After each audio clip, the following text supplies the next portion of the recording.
Somewhere high up in the north, in the vast and barren terrains of the tundra, lives a very mysterious animal. Often symbolic of wisdom, historically revered as a medium between the worlds. The snowy owl, best known by fans of Harry Potter. In some years, it undertakes the long journey westwards to Europe, sometimes to Germany.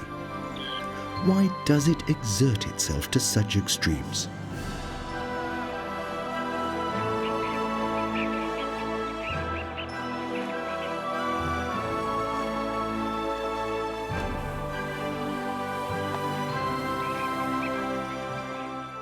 Lemmings and snowy owls are entwined. Their relationship exists over thousands of years. Most for the lemming end with its death. For the owl, it is essential. The prey is not for the hunter. His mate is waiting. The pair have 4 offspring to rear.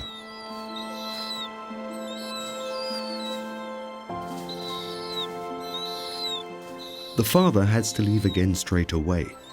The mother stays to feed the 3-week-old chicks. They have to gain weight quickly because autumn will begin in 3 months' time.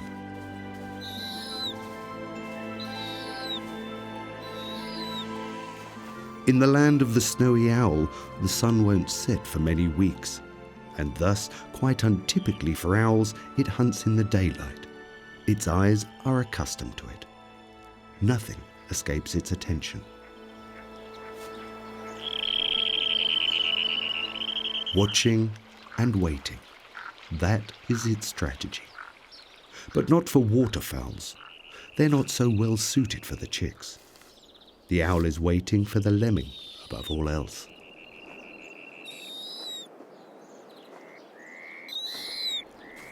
It's taking too long for the female. The chicks need at least 4 rodents per day.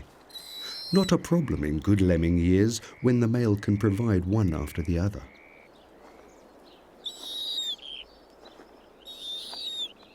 Then the owls can manage to raise up to 11 offspring.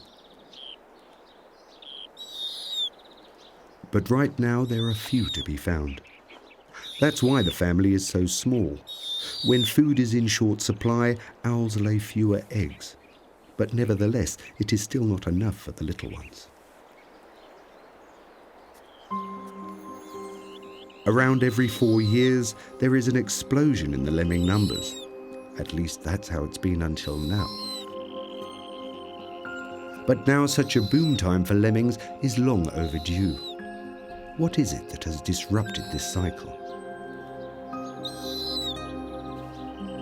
If there is too little food, it is the last born and therefore the smallest that will pay the price in its development.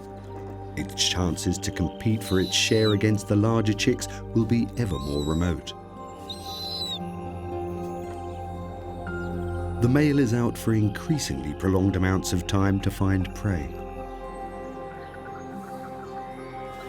It's vital that the mother manages to protect her young against the icy winds.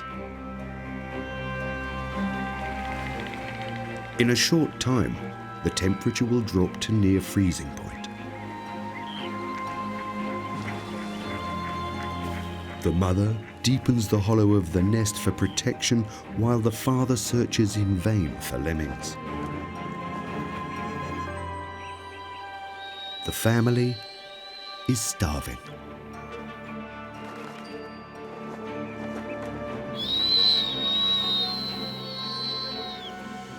It's as if the lemmings have been swallowed up by the ground.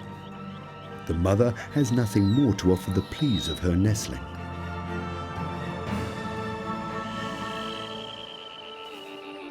She seems to have run out of ideas as to how to help her dying chick.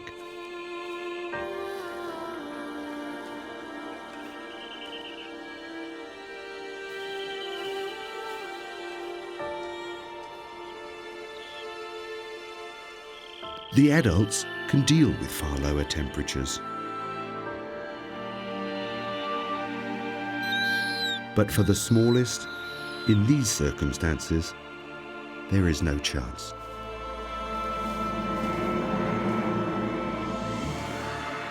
The male has no time to lose. He has to make sure at least that the other chicks survive. The owl will feed the dead chick to the other chicks. Every form of nutrition is imperative as long as the male continues to have problems.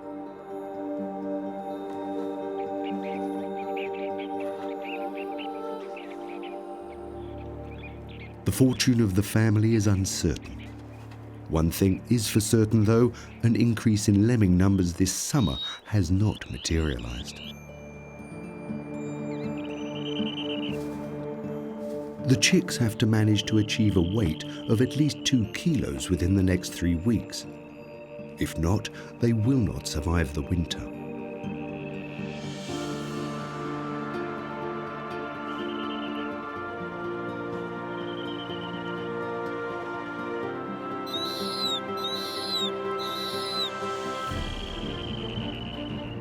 The fog hardly clears at all.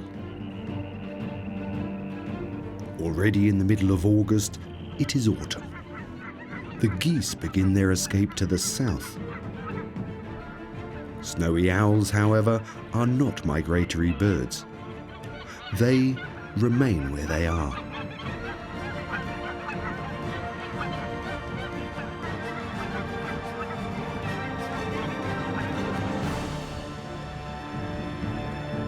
A little later, and the tundra is covered with snow, much earlier than expected.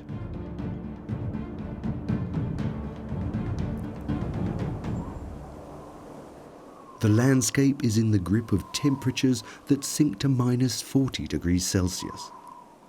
It is only they who can adapt that will survive. Even the feet, velvety soles, are covered with feathers, as is the beak.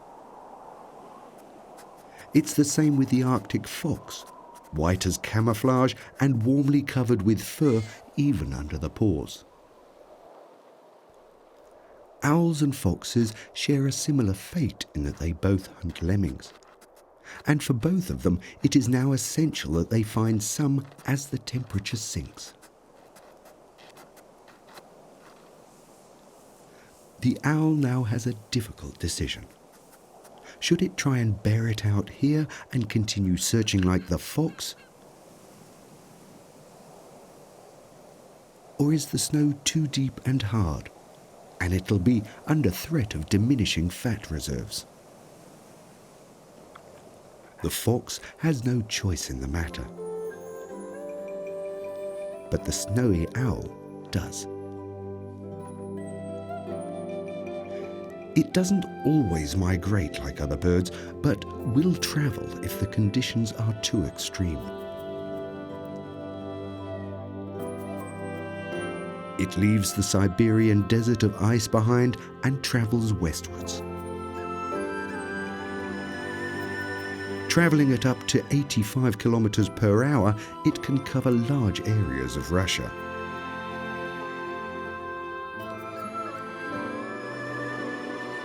Ahead lay the fells of North Scandinavia, 2,500 kilometers away from its breeding grounds.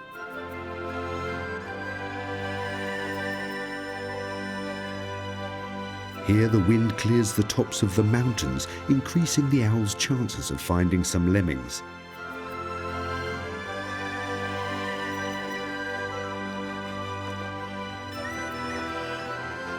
The open terrain is an invitation to rest. The owl needs the clear view for its hunting. The stranger's presence doesn't go unnoticed. However, the reindeers soon return their attentions to the arduous process of uncovering moss and lichen. The secret as to why they don't suffer from hypothermia lies with their large snouts. The icy air warms up through the long nasal passage, and the heat is retained when they breathe out. Their wide hooves act like snowshoes and prevent the animal from sinking too deeply into the snow. But the true master of walking on snow is the alpine rabbit.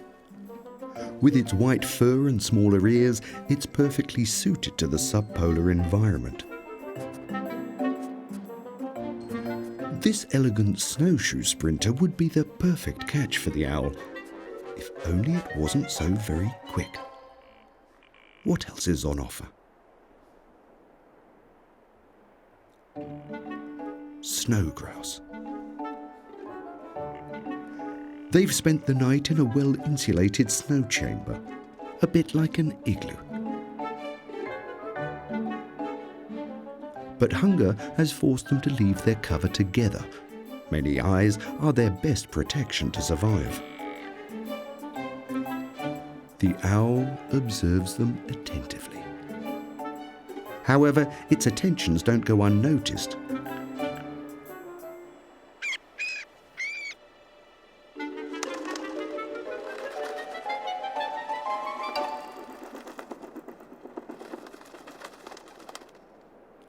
No luck again.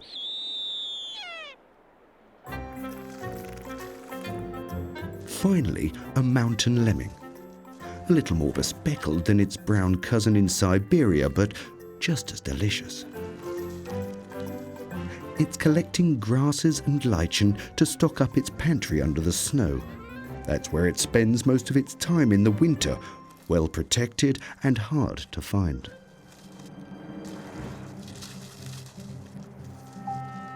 The snowy owl must use its chance.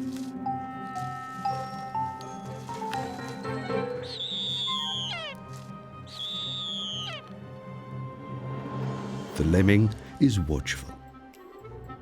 Walking on its snowshoes, it stalks the lemming, trusting in its camouflage and the element of surprise. However, its cover has been blown. The lemming is confoundedly fast.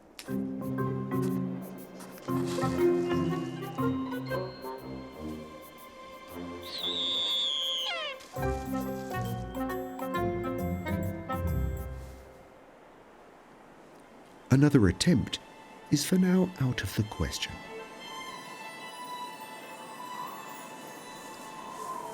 Heavy snowfall impedes the visibility.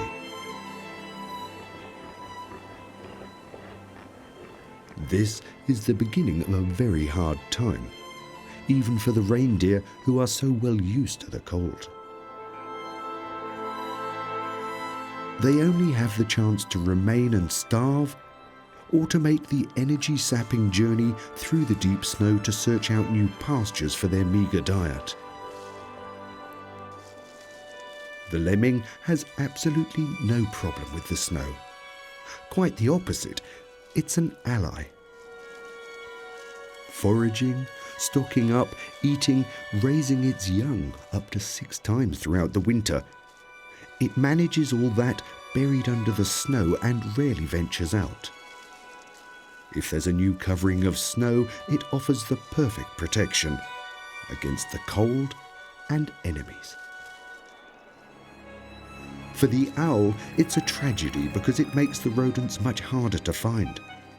It's only in those places where the wind blows a clearing that it has a chance.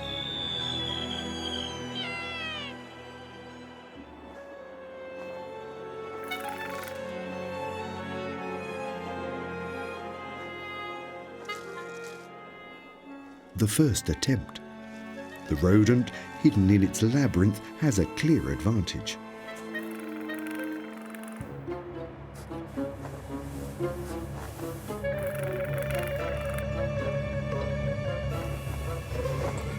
And it's no stranger to protecting himself. Deep snow hunting, it seems, is not for the owl. The reindeer leave the inhospitable terrain. The snowy owl is also forced to move on. Indeed, the perennial aviator will cover the circumference of the pole throughout the winter in search of nourishment. If it doesn't meet with success, the journey will be very risky.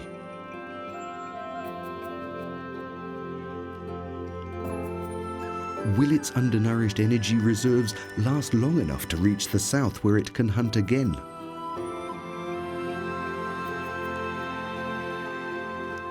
The energy-sapping flight is grueling. A short catch in between could be much needed, but here also the snow is far too deep. The great grey owl shows how to be a good deep snow hunter. It seeks out the mice from above and makes its approach silently gliding before plunging the last meters with full force, landing deep in the snow. Although only around 2 kilos in weight, it manages to pinpointedly capture its prey up to 40 centimeters under the snow. The competition lurks in the background. The supply of mice is small, but the hunger is big. Every little bit counts in the winter. The hunter has already swallowed his well-earned rewards, but it takes a while for his competition to notice.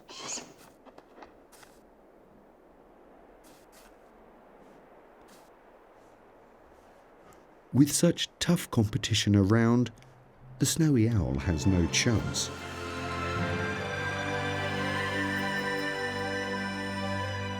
It has to leave the tiger's forests behind.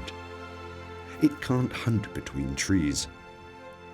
Open spaces with a milder climate are the aim, but its destination is still as yet a long journey away.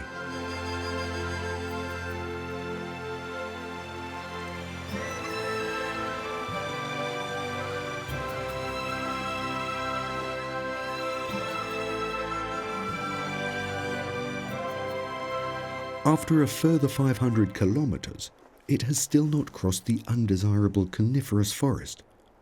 Exhausted, it stops for a rest. As dusk approaches, the forest of the trolls is suddenly awake. Millions of bramblings are heading south and are looking for a place to rest for the night.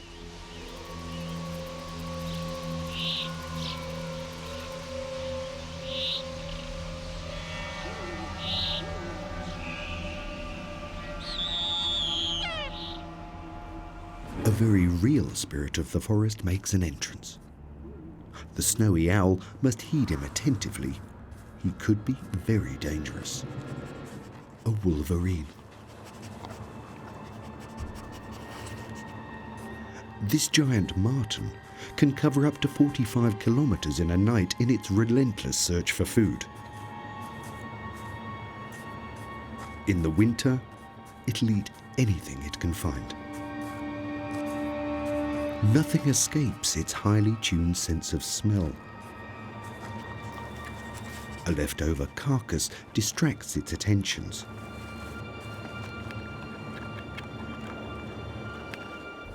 However, its attentions don't go unnoticed.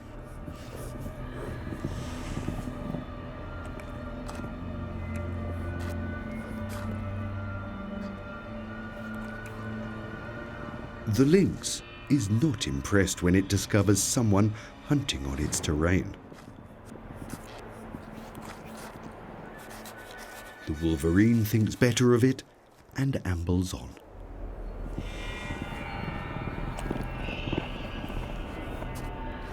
The lynx is already full and is looking for a quiet branch to settle down for the night.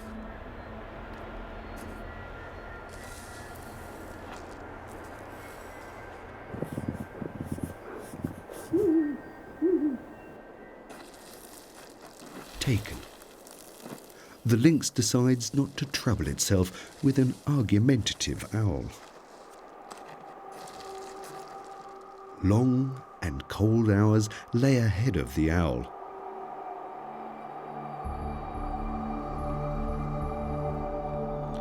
It's a night as if made for myths and fairy tales, where the northern lights dance like fluorescent ghosts in the night sky.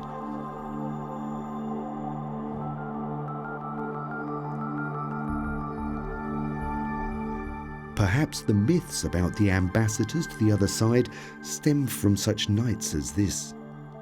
They are the stuff of J.K. Rowling's creation Hedwig, the messenger owl in Harry Potter's magical world.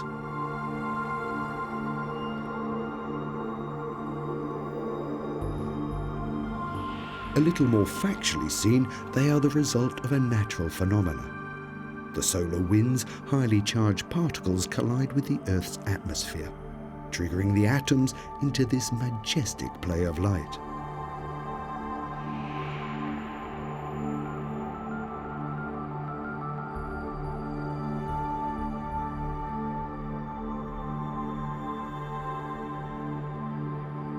As the sun rises, this intriguing spectacle is totally absorbed by the daylight.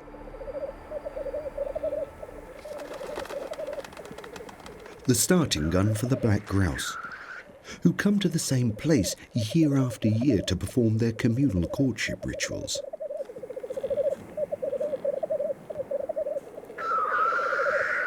Every male occupies his own small personal territory and sets out to impress the competition, not only acoustically, but dramatically as well.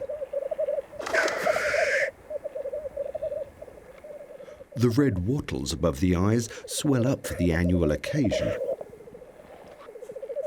The oldest and the highest ranking occupy the centre of the courting arena.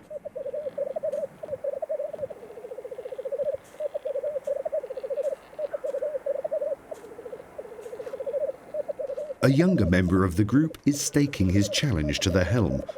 A duel is called. Like two swordsmen, the birds set at each other with their powerful beaks. They attempt to hit each other on the red wattles.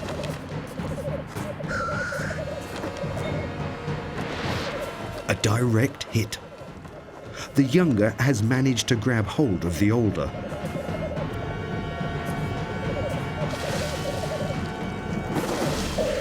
For this, it'll have to endure some powerful retaliatory swipes with the wings.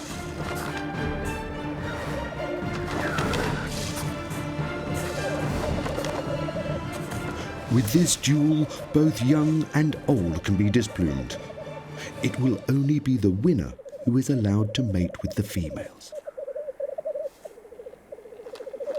It seems grouse won't be on the menu for breakfast.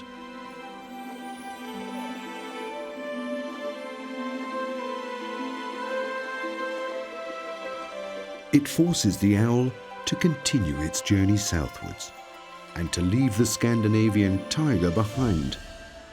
It has to finally get to suitable hunting grounds. By and by, deciduous trees such as birch are mixed into the palette of the forest, and the days grow longer and warmer.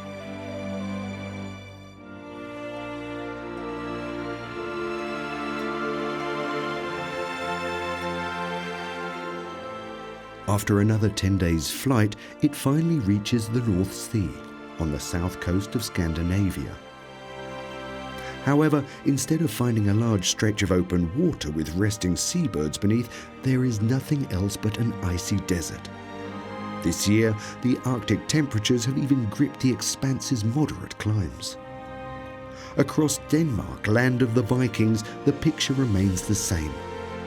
5,000 kilometers now lay behind it. It's only as it reaches the Wadden Sea around the German North Sea islands that things look better. In between the tidal ways swim schools of flounders without the protection of ice. Has it finally reached its goal?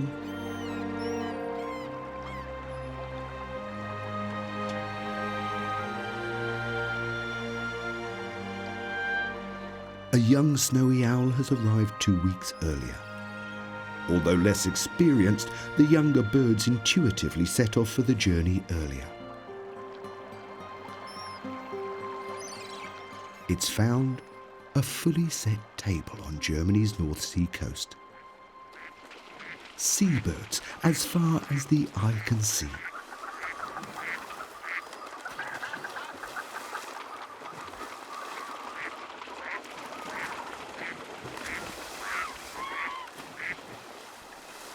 from mallards to sheldrakes, all fighting for a place as the evening sets in on the interior freshwater lakes behind the coast. Here they're best protected overnight against such nocturnal predators like the marten or the fox. By the next morning, most of them have survived the uncomfortable cold of the night, and in ice-cold water with bare feet at that. How do those water birds manage not to freeze?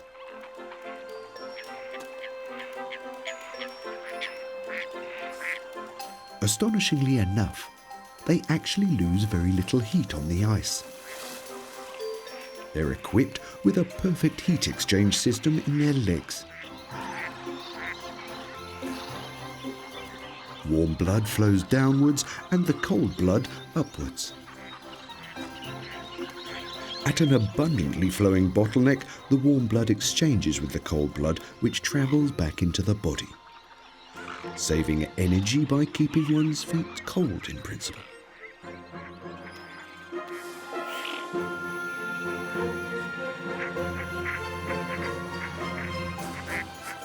Without such an ingenious heat recovery system, the smaller birds above all else would quickly freeze. But despite this impressive wonder of nature, the birds are constantly under pressure throughout the winter not to starve. The grey heron normally hunts fish. However, when the waters are frozen, a plan B is needed. It keeps its eyes on the sheldrakes, fish hunters like itself.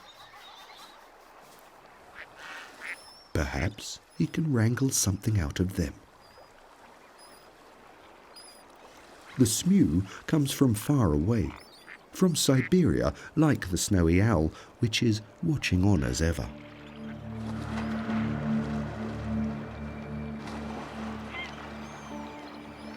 The owl waits. Perhaps one of the many birds won't be paying attention.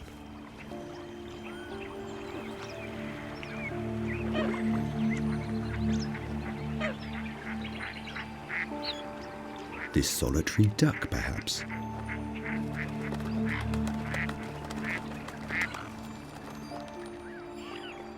The lemming hunter transforms into a bird hunter.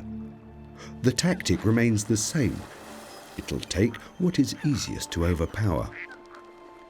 But hunting birds is not such an easy undertaking.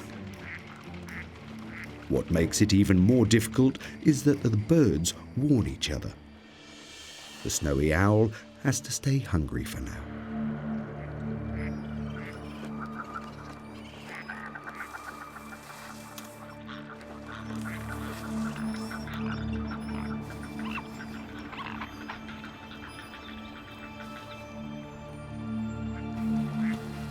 A sheldrake is having a bit more luck with its catch. However, that is only short-lived.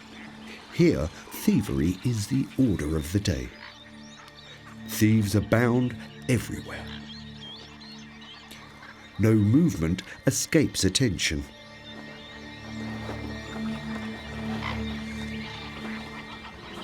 Albeit, when two are having a dispute, the third one reaps the benefits.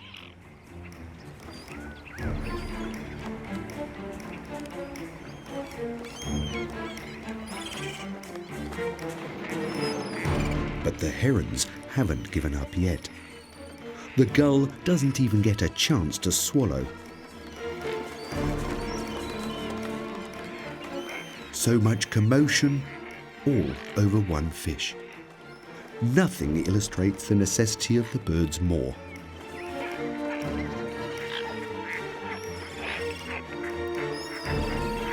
It's not absolutely the strongest that perseveres here, but more they with the most cunning.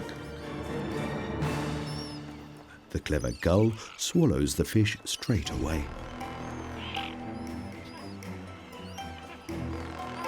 Should the waters freeze completely, it will come down to a basic fight for survival. A fight has flared up over the last fish among the herons.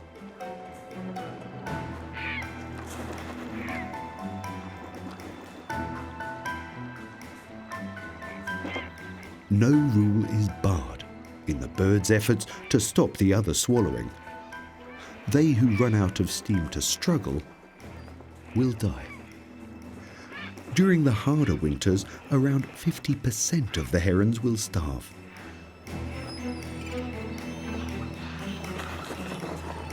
Only the most resourceful of them will survive.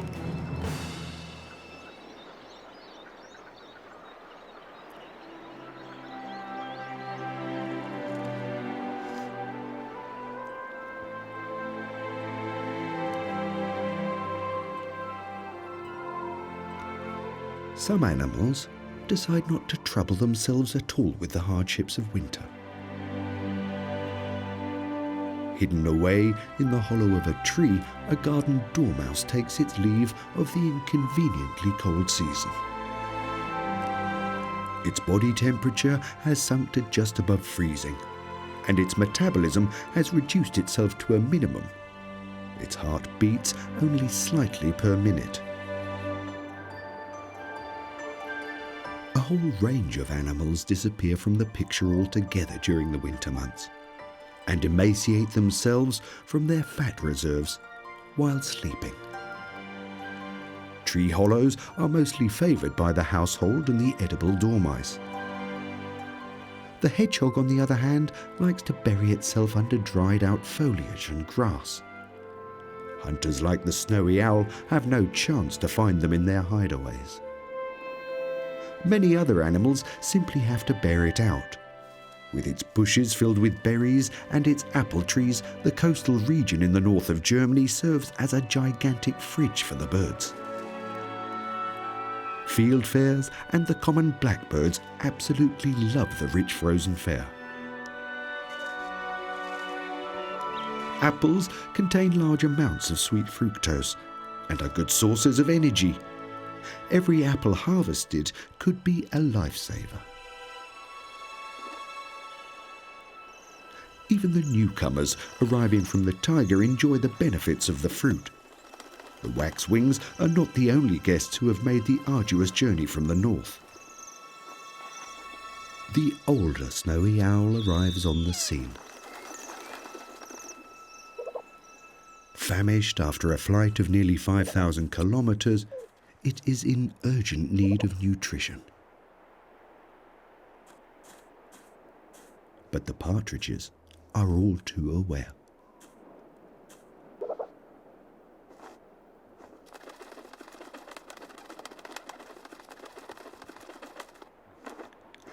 But finally, there is a hope for the owl again.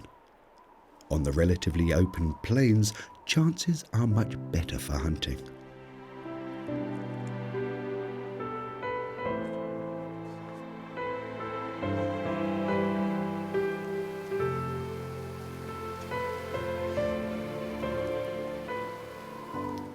A 100 years ago, the snowy owl's numbers were much larger in Central Europe.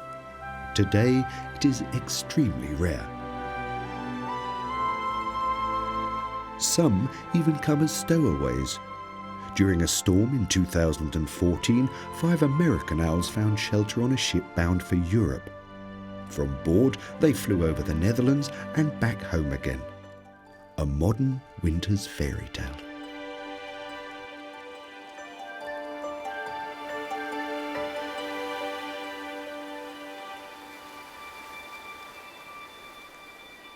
Such a comfortable journey wasn't had by this owl. Added to that, it now faces competition. Fox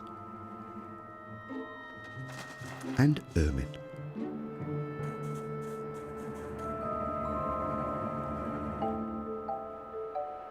All are chasing the same thing, the mouse. The ermine looks as if it could have a plan. What could be the reason for this sprightly little romp? The fox is taking its time. It's monitoring for slight sounds beneath the snow.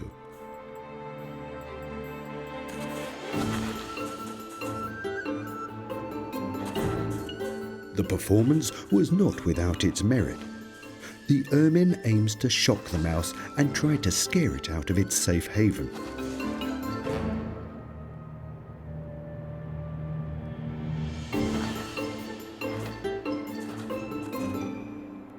And it works.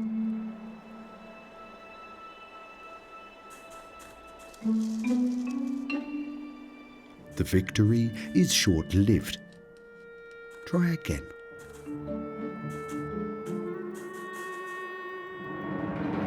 Very fortunate for the patient guest. Ermines and foxes hunt mice as their primary source of prey.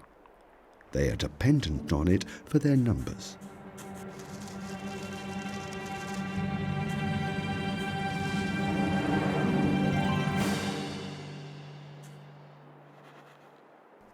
As ever, the snowy owl watches on.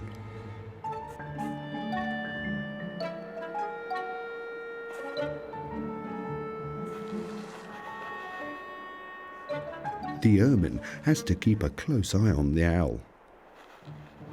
Sometimes owls just can't resist their kleptomaniac urges. A younger snowy owl enters the scene. The feathers of the young and the females are covered with brown speckles. Perhaps it's one of her own chicks.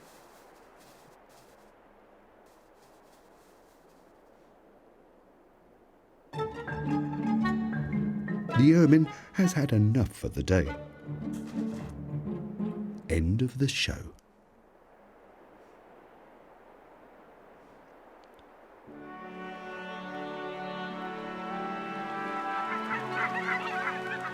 Not all are such rare guests as the snowy owl, though.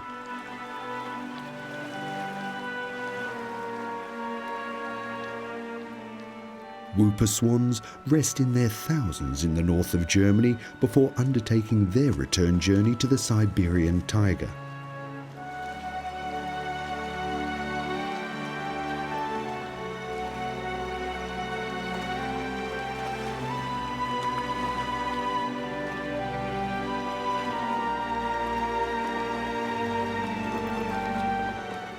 Throughout February, the sun's rays increase, and the spirit of departure reverberates across the lake.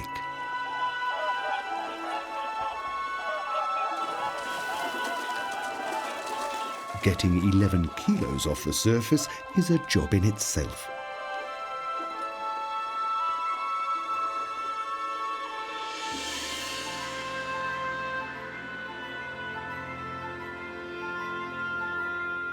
For the young snowy owl, their departure is the signal to return.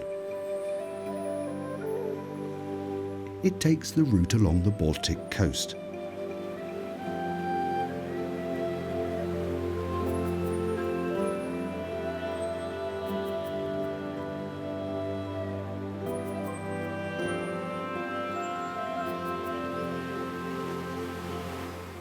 It's following the route of the other birds.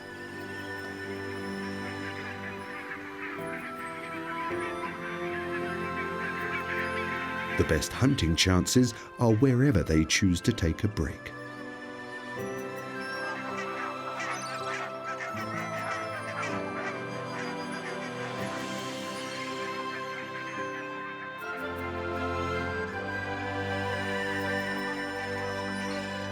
Finally comes the thaw. Without snow and ice, everything is much easier.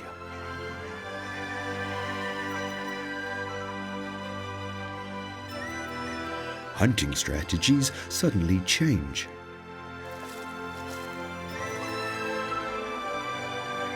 This time, the owl wants the ducks to see it. And it glides directly towards them, forcing them to dive.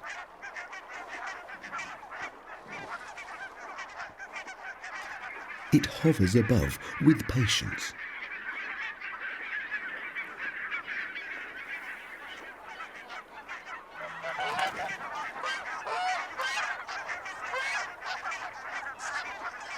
The first to come up for air dies. Today it is catered for.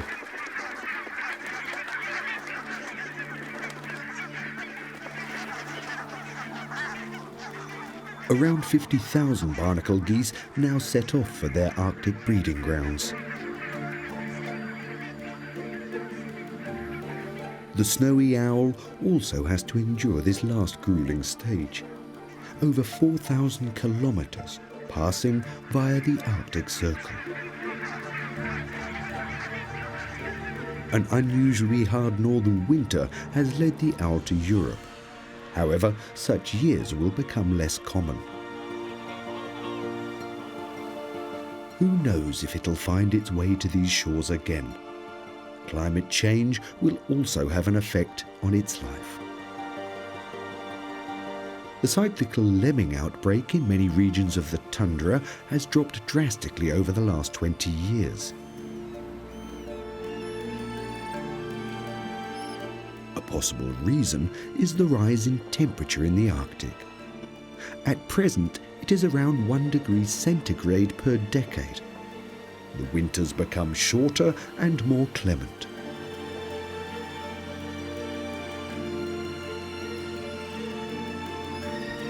As a result, the lemmings lose their deep and protective layer of snow early in the year. The large-scale outbreak of the last generations has been dramatically reduced. The gradual thaw of the Arctic will have pronounced effects on many of the specialized inhabitants of the Arctic. And yet, the exact ecological consequences remain largely unknown. The snowy owl has returned, just in time for the Arctic spring.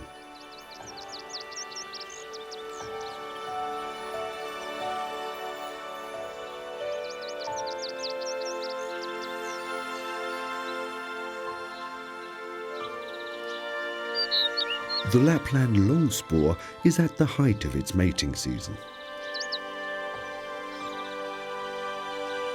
When the cotton grass's heads are formed, the first half of the 6-week Arctic summer has already passed.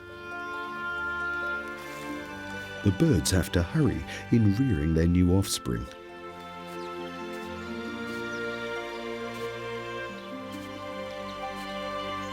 The growing season, to the advantage of many chicks, will increase due to climate change.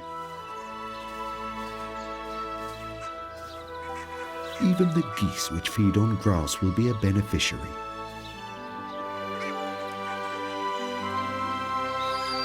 The snowy owls have yet again a small family this year. Now, as before, they're dependent on their supply of lemmings. How the diminishing numbers will have an effect over the long term remains to be seen. On the other hand, perhaps they won't be forced to fly so far south as a result of the milder Arctic winter.